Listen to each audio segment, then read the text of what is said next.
l'apparition du télescopage. Technique qui peut être votre meilleur ami en cas de blocage. Trouvez les deux nombres a et b tels que vraiment l'exercice est classique, hein. C'est pour ça que j'ai pensé au télescopage directement en regardant ces expressions-là. Mais on va essayer d'expliquer. On a de suite un qui est la somme de 1 sur p, facteur de p plus 1 de 1 à n. Et vn, la somme des 1 sur k, des 1 sur k au carré moins 1 de k égale à 2 à n. Trouvez deux nombres a et b tels que pour tout p supérieur ou égal à 1, g, c'est égalité. Ensuite, exprimer un sous une autre forme et étudier la convergence de la suite un. Pour la question 1, d'abord je vais mettre cette quantité sous le même dénominateur parce que ici, je n'ai pas de somme. J'ai vraiment une fraction. Donc là, j'ai la somme de deux fractions. Je vais mettre ça sous la forme d'une seule fraction. Donc le a va être multiplié par p plus 1, que je n'oublie pas de mettre entre parenthèses. Ai-je besoin de le rappeler? Plus b qui est multiplié par p. Le tout sur p facteur de p plus 1, qui est égal donc à a fois p, a fois 1, donc il y a un a qui traîne, et j'ai b fois p et a fois p, donc p facteur de a plus b. Le tout sur p facteur de p plus 1. Cette expression est en fait égale à celle que je viens d'entourer, celle que j'ai entourée tout à l'heure, pardon, mais qui est aussi égale par transitivité à celle-là, puisque celle-ci est égale à celle-là est égale à celle-ci. Ce qui me donne 1, donc cette quantité est égale à 1 sur p facteur de p plus 1, et là je pose un petit système, donc j'ai égalité. Vous voyez qu'ici j'ai 0p, hein. J'ai 0p plus 1, donc par identification des coefficients a vaut 1, donc j'ai a qui vaut 1, et j'ai a plus b qui vaut 0. Donc et a plus b qui vaut 0, qui implique directement que puisque a vaut 1, donc 1 plus b vaut 0, donc b est égal à moins 1. Par identification des coefficients. Est-ce que j'ai vraiment besoin réellement de poser un système? Je ne pense pas.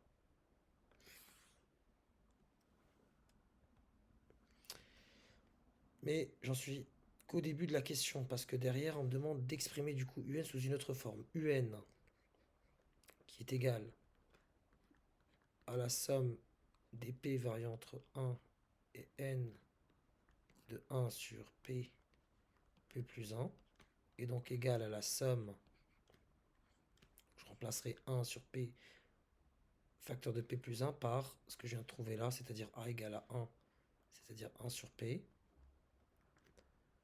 plus moins 1 sur p plus 1, c'est-à-dire moins 1 sur p plus 1.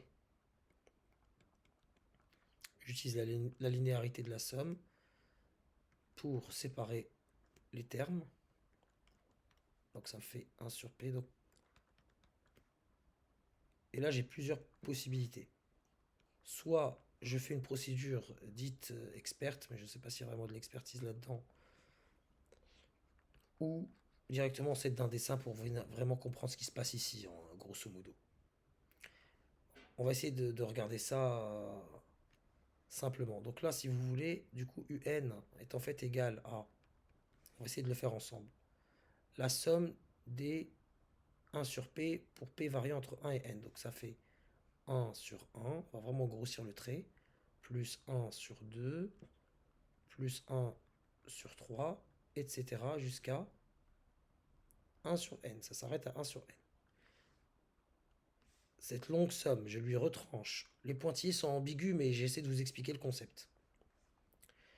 La somme des 1 sur p plus 1 pour p variant entre 1 et n. Donc, moins 1 sur 1 plus 1 sur 1 sur 1 plus 1, c'est-à-dire moins 1 demi, moins 1 tiers, moins 1 quart, etc. jusqu'à, il y a le moins 1 sur n, jusqu'à moins 1 sur n plus 1.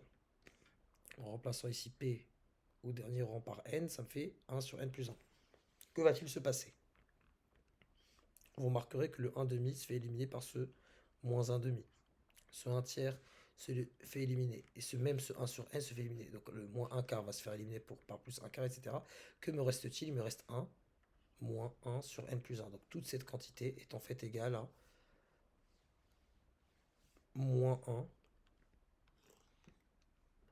ou plutôt 1 moins 1 sur n plus 1. Une procédure experte consisterait à faire un changement de variable, c'est-à-dire que là j'aurai la somme de p variant entre 1 et n de 1 sur p, et là je commence à 1 sur 2, donc ce que je vais faire c'est que mon p je vais le démarrer à 2, et je vais l'arrêter, donc vraiment je veux du 1 sur p, et puisque c'est n plus 1 je m'arrête à n plus 1, ce qui me donne grosso modo, là vous voyez bien le dessin, je vais vraiment grossir le trait, c'est-à-dire que là j'ai p égale à 1 sur 1 de 1 sur p plus p variant entre 2 et n 1 sur p, moins la somme des 1 sur p entre 2 et n, moins la somme de p variant entre n plus 1 et n plus 1, 1 sur p. Et je remarque que cette somme et cette somme s'éliminent, et finalement la somme entre 1 et 1 c'est 1 sur 1 c'est 1, et entre n plus 1 et n plus 1 c'est 1 sur n plus 1, et j'ai bien 1 moins 1 sur n plus 1. Ça prend beaucoup de temps en réalité, un petit dessin, et on dit que c'est par télescopage, c'est immédiat, c'est un cas classique. Et du coup, cette quantité en plus l'infini, c'est 1 sur plus l'infini, c'est 0.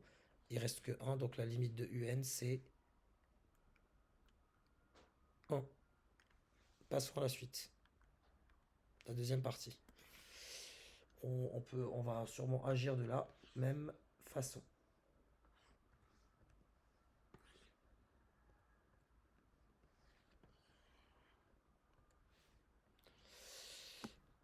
Trouver deux nombres a et b, donc on procède à l'identique de façon analogue. On va mettre au même dénominateur cette quantité-là. Donc ça me donne a facteur de k moins 1 plus b facteur de k plus 1. Le tout sur k plus 1 facteur de k moins 1, qui est l'identité remarquable k au carré moins 1. Ça me donne du coup a fois k, b fois k. Donc le k est factorisé par a plus b. Et j'ai moins a plus b qui traîne. Moins a plus b qui traîne. Et comme je l'ai expliqué tout à l'heure, donc là c'est k au carré moins 1. Cette quantité est égale à du coup 0k, parce que c'est 1 plus 1. K au carré moins 1. Donc là ce que j'ai c'est que a plus b, bon je fais un petit système, a plus b vaut 0, et moins a plus b est égal à 1. Ça m'amène directement au fait que a est égal à l'opposé de b, et du coup ça me donne b égale, donc moins a plus b, mais a c'est moins b, donc moins a c'est b, donc 2b est égal à 1, et donc b est égal à 1 demi, et a est égal à l'opposé de b, c'est-à-dire moins 1 demi.